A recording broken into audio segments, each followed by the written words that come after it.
Thú y ưởng Hậu Giang Tây Dương nha các em. Tây Dương Hậu Giang nha các em. Mình chia sẻ cho anh em cái cách ngừa gà té cây nữa nè. Đó, này nó bị té cây á nhiều đó, chết thì nổ rồi nó quay lại đó. Rồi, anh em chưa có này.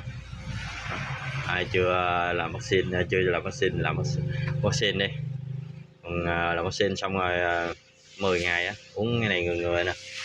Đó, còn ai mà lỡ vô rồi thì tranh thủ mua cái này cho nó uống nè. Đó, cái này bị nhiều rồi đó. Rồi chào anh em, chúc anh em thành công.